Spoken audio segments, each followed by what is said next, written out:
السلام علیکم ورحمۃ اللہ وبرکاتہ۔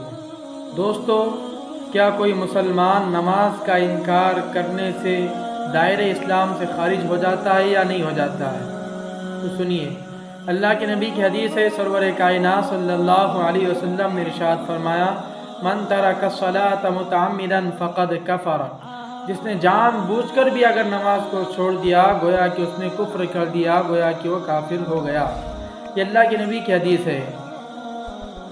دیکھیں، علماء احناف کا فرمان یہ ہے، وہ فرماتے ہیں کہ جو شخص نماز کا اگر انکار کرتا ہے مسلمان ہو کر، تو وہ شخص دائرہ اسلام سے خارج ہو گیا، اس کا اسلام میں کوئی حصہ نہیں ہے، اب وہ مسلمانوں میں سے نہیں ہے، نہ اگر اس کا نکاح ہو گیا ہے تو اس کا نکاح بھی ٹوٹ جائے گا، نکاح بھی ختم ہو جائے گا، اور اس کے مرنے کے بعد نہ اس کی نماز جنازہ ادا کی جائے گی، نہ اسے مسلمانوں کے قبرستان میں دفن کیا جائے گا۔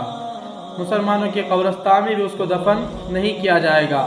تو ان باتوں کو دھیان رکھیے کہ کبھی بھی جان بوجھ کر بھی غلطی سے بھی نماز کا انکار مت کیجیے کہ بھئی اگر کوئی شخص کہہ رہا ہے چلو نماز کے لیے، ایسا مت کیجیے جا میرے ذمہ نماز نہیں ہے، ایسی چیزیں مت کیجیے۔ کہیے ڈائریکٹ اس سے، بھئی ایسا بھی مت کیجیے کہ کیا نماز لگائے رکھا ہے، نماز کو اتنا حقیر اور اہانت بھی مت کیجیے، اس سے بھی شخص دائرہ اسلام سے نکل جاتا ہے، خارج ہو جاتا ہے۔ یعنی اسلام کی جو بنیادی 5 باتیں ارکان ہیں، ان میں سے کسی ایک کی بھی اہانت کرنا دائرہ اسلام سے نکل جاتا ہے۔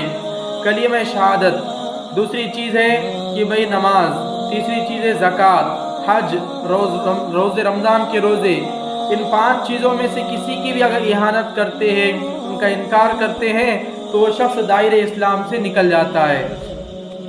ابھی ایک نے سوال کیا کہ ہمارے ایک سبسکرائبر نے کمنٹ میں ایک سوال کیا کہ کوئی اگر پردے کا مذاق اڑانے والی عورت ہے، پردے کا مذاق اڑا رہی ہے کوئی لڑکی، تو اس کا کیا حکم ہے؟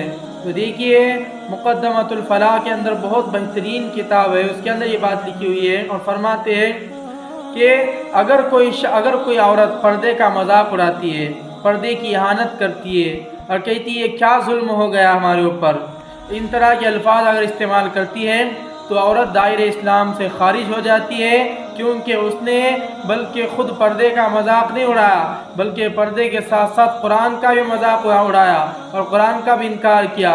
قرآن کی آیت کون سی ہے؟ لا جناح علیہن فی جلابیبہن الا ان یأتین بفاحشۃ مبینہ۔ اس آیت کے اندر اللہ رب العزت نے پردے کا حکم نازل کیا ہے، اور پردے کو مسلمان عورتوں پر، میری بہنیں اور ماؤں کے اوپر فرض قرار دیا ہے۔ تو بذات خود وہ لفظ ایسی اختیار کر رہی ہے کہ پردہ ایک ہم پر ظلم ہو چکا ہے، اور پردے کی وجہ سے ہم تنگ ہو چکے ہیں، اور پردہ ایک حقیر ہے، ایسا مذاق اڑا رہی ہے پردے کا، پردہ کیا چیز ہے۔ تو سمجھ لو اس نے قرآن کا مذاق اڑایا، قرآن کی آیت کا انکار کیا ہے۔ ظاہر قرآن کی کسی آیت کا انکار کرنا، اللہ کے کسی حکم کا انکار کرنا، اس سے بھی دائرہ اسلام سے مسلمان نکل جاتا ہے۔ اب رہا مسئلہ ایک کہ بہت سوال ہوتا ہے کہ مرنے کے بعد روحیں گھروں پر واپس آتی ہے یا نہیں آتی ہے۔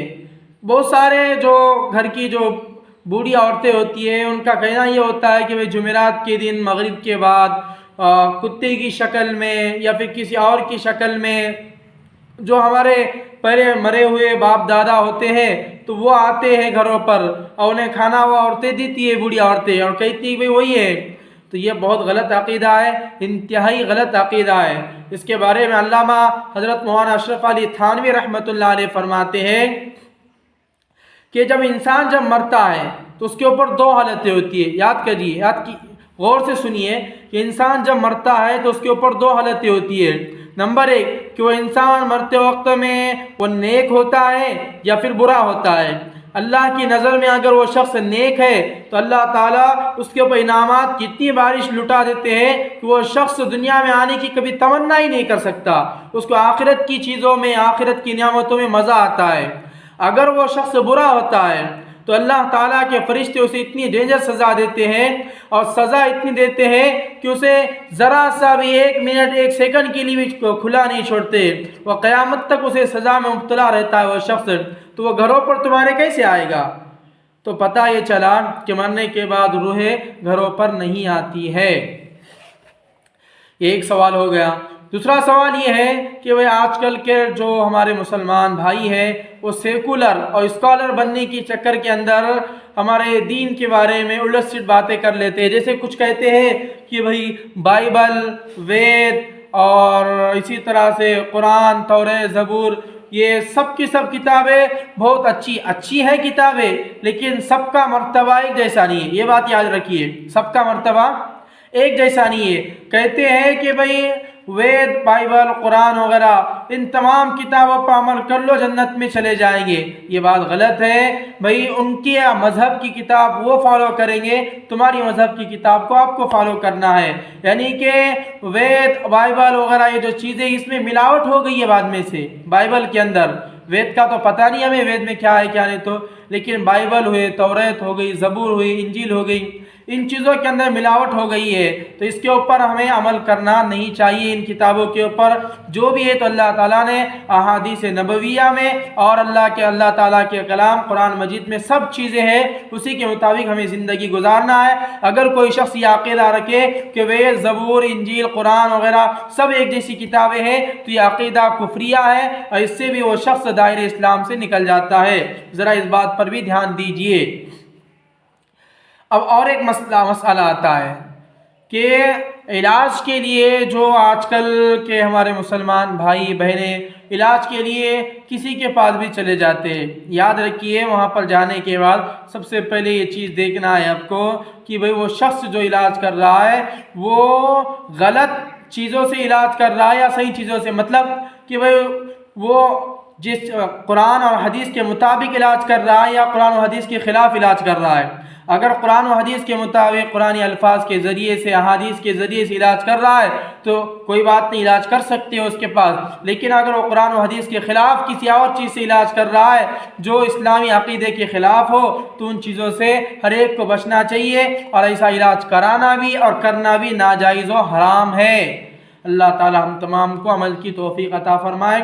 سبحان اللہ و بحمدہ، سبحانک اللہم و بحمدک، ونشہد ان لا الہ الا انت ونستغفرک ونتوب الیک. سبحان ربک رب العزۃ عما یصفون وسلام علی المرسلین والحمد للہ رب العالمین.